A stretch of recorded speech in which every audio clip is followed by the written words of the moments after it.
That's the part. Good to see you. Komisi pa? No great of it. Oh. This is good. Wow. Big Sarap. day. Sorry to come over. You see what you want? This is, look at the Yes, color. my brother. I got the color. Thank you. I'm so hungry. And I miss India. What's all there? So, wonderful country. What to do? It's a wonderful I dinner. cannot. I know. It's because of you. It was wonderful. And welcome, my friend. Thank you. My friend. दोस्तों, Modi ji Israel पहुंच चुके हैं और Netanyahu से मिलकर इतना खुश हैं जितना आज तक ट्रंप से मिलकर भी खुश नहीं दिखाई दिए। नेतन्याहू और उनकी पत्नी सारा खुद प्रधानमंत्री नरेंद्र मोदी को रिसीव करने एयरपोर्ट पहुंचे हैं। देखिए, खुशी चेक करिए जरा इनकी। मोदी जी जैसे ऐसा लग रहा है कि कोई बहुत बिछड़े हुए दोस्त से सालों बाद मुलाकात कर रहे हैं। सारा तो भगवा रंग के कपड़े पहनकर आ गई हैं और ऊपर से नेतन्याहू दिखा रहे हैं मोदी जी का रुमाल कि भैया देखो, मेरी पत्नी सारा और आपके कपड़े यानी मोदी जी के कपड़े का कलर जो है वो मैच कर रहा है, भगवा भगवा हो गया, यहाँ पर ट्विनिंग हो गई। बड़ी खुशी झलक रही है इस पूरी वीडियो से। लेकिन दोस्तों, इस मुलाकात से कई तरीके के सवाल खड़े हो रहे हैं पूरी दुनिया में और साथ ही साथ कांग्रेस ने भी कई सवाल खड़े करे हैं प्रधानमंत्री नरेंद्र मोदी के इस इजरायली दौरे पर। दरअसल दोस्तों, ये जो दौरा है, इजरायली दौरा, ये ऐसे समय में हो रहा है जब इजराइल की हरकतों की इस्लामिक देश काफी आलोचना कर रहे हैं और मिडिल ईस्ट में तनाव का माहौल बना हुआ है। अमेरिकी राष्ट्रपति डोनाल्ड ट्रंप ने ईरान के खिलाफ सैन्य कार्रवाई की धमकी दे रखी है और अगर ऐसा होता है तो मिडिल ईस्ट में एक बहुत बड़ा संघर्ष छिड़ने की भी आशंका है। इसको लेकर अब कांग्रेस ने क्या सवाल खड़े किए हैं और ये पूरा मामला क्या है, मिडिल ईस्ट के तमाम जो विश्लेषक हैं वो क्या कह रहे हैं, सब कुछ बताएंगे आज के इस वीडियो में, इसलिए वीडियो को पूरा जरूर देखिएगा। सलाम नमस्ते दोस्तों, मेरा नाम फरीन अंसारी है और ये खबर आप मेरे official channel Fareen Ansari official पर देख रहे हैं। दोस्तों, भारत के प्रधानमंत्री नरेंद्र मोदी 2 दिवसीय दौरे पर इजराइल पहुंच चुके हैं और इस यात्रा का मेन कारण जो है, मेन उद्देश्य जो है, वो भारत के एक अहम ट्रेड और डिफेंस पार्टनर इजराइल के साथ रणनीतिक रिश्तों को और ज्यादा मजबूत करना बताया जा रहा है। प्रधानमंत्री नरेंद्र मोदी ने इजराइल रवाना होने से पहले एक बयान भी दिया था जिसमें उन्होंने कहा था कि हमारे देश के बीच एक मजबूत और कई तरीके की स्ट्रैटेजिक पार्टनरशिप है। उन्होंने कहा कि वो अपने समकक्ष बेंजामिन नेतन्याहू से मिलेंगे और इजराइल की पार्लियामेंट के स्टेट को संबोधित करेंगे। हालांकि उनके शेड्यूल में दोस्तों फिलिस्तीनी नेताओं के साथ कोई भी मीटिंग फिक्स नहीं है। ऐसे में एक्सपर्ट्स प्रधानमंत्री नरेंद्र मोदी के दौरे को भारत के अरब दुनिया के साथ संबंधों के लिए एक इम्तिहान के तौर पर भी देख रहे हैं। उनका मानना है कि मोदी की ये मुलाकात अब अरब देशों को, मुस्लिम देशों को नाराज कर सकती है। वहीं दोस्तों, कांग्रेस ने भी अब इस मामले पर प्रधानमंत्री नरेंद्र मोदी पर निशाना साध दिया है। इसे एप्स्टीन फाइल से जोड़कर देखा जा रहा है, एप्स्टीन के साथ मोदी के संबंधों से जोड़कर देखा जा रहा है। कांग्रेस प्रवक्ता पवन खेरा ने इस मामले पर एक प्रेस कॉन्फ्रेंस किया है और इस दौरान उन्होंने कहा कि प्रधानमंत्री नरेंद्र मोदी पहली बार 2017 में इजराइल गए थे। हालांकि वो गए थे, भेजे गए थे या भिजवाए गए थे, इस बारे में आपको विस्तार से बताएंगे, ये उन्होंने कहा। अब जिस माहौल में प्रधानमंत्री नरेंद्र मोदी इजराइल गए हैं उसे समझने की जरूरत है, क्योंकि अमेरिका कभी भी हमारे पुराने साथी ईरान पर हमला कर सकता है। इससे पहले वो धमकियों से डरकर ईरान और रूस से तेल बंद कर चुके हैं। अब ऐसे माहौल में प्रधानमंत्री नरेंद्र मोदी इजराइल की तरफ बढ़ रहे हैं। सुनिए क्या कह रहे हैं पवन खेरा। पहली बार वो 2017 में वहां गए थे या भेजे गए थे या भिजवाए गए थे, वो हम आपको अभी थोड़ी देर में बताएंगे।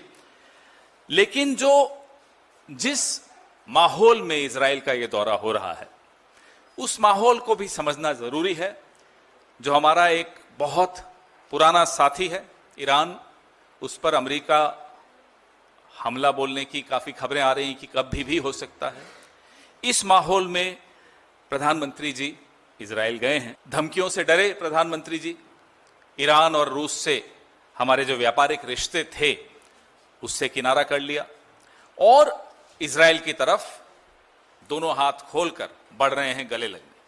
दोस्तों, उन्होंने ये भी कहा कि इजराइल और फिलिस्तीन को लेकर भारत की विदेश नीति हमेशा से दो राष्ट्र के सिद्धांत की रही है, लेकिन अमेरिका और इजराइल की एक लॉबी ने हमारे दशकों पुराने विदेश नीति की दशा और दिशा बदल दी है। जेफरी एप्स्टीन आम लोगों के लिए एक नामी यौन अपराधी है, लेकिन मोदी सरकार की विदेश नीति के लिए एक नायक है।